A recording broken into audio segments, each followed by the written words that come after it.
باللہ من الشیطان الرجیم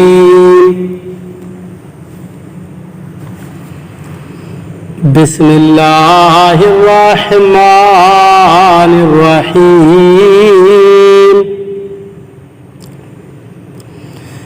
وَدَّ كَثِيرٌ مِّنْ أَهْلِ الْكِتَابِ لَوْ يَرُدُّونَكُمْ مِنْ بَعْدِ إِيمَانِكُمْ كُفَّارًا حَسَدًا مِّنْ عِنْدِ أَنفُسِهِمْ مِنْ بَعْدِ مَا تَبَيَّنَ لَهُمُ الْحَقُّ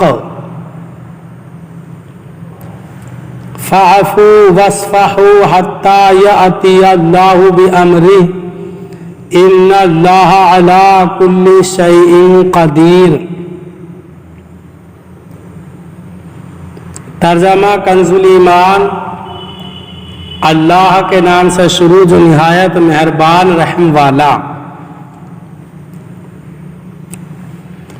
بہت کتابیوں نے چاہا کاش تمہیں ایمان کے بعد کفر کی طرف پھیر دیں، اپنے دلوں کی جلن سے بعد اس کے حق ان پر خوب ظاہر ہو چکا ہے تو تم چھوڑو اور درگزر کرو یہاں تک کہ اللہ اپنا حکم لائے، بے شک اللہ ہر چیز پر قادر ہے۔ ترجمہ کنز العرفان۔ اہل کتاب میں سے بہت سے لوگوں نے اس کے بعد کہ ان پر حق خوب ظاہر ہو چکا ہے اپنے دلی حسد کی وجہ سے یہ چاہا کہ کاش وہ تمہیں ایمان کے بعد کفر کی طرف پھیر دیں تو تم انہیں چھوڑ دو اور ان سے درگزر کرتے رہو یہاں تک کہ اللہ اپنا حکم لائے، بے شک اللہ ہر چیز پر قادر ہے۔ وَدَّ کثیر من اہل الکتاب، بہت سے اہل کتاب نے چاہا۔ جنگ احد کے بعد یہودیوں کی ایک جماعت نے حضرت حذیفہ بن یمان اور عمار بن یاسر رضی اللہ تعالیٰ عنہما کو معاذ اللہ مرتد ہونے کی دعوت دی۔ ان بزرگوں نے سختی سے رد کر دیا اور پھر حضور اقدس صلی اللہ علیہ وسلم کی خدمت میں حاضر ہو کر اس واقعے کی خبر دی۔ حضور پر نور صلی اللہ علیہ وسلم نے فرمایا تم نے بہتر کیا اور فلاح پائی۔ اس پر یہ آیت کریمہ نازل ہوئی۔ حسد کی وجہ سے اسلام کی حقانیت جاننے کے بعد یہودیوں کا مسلمانوں کے کفر و ارتداد کی تمنا کرنا اور یہ چاہنا کہ وہ ایمان سے محروم ہو جائیں حسد کی وجہ سے تھا۔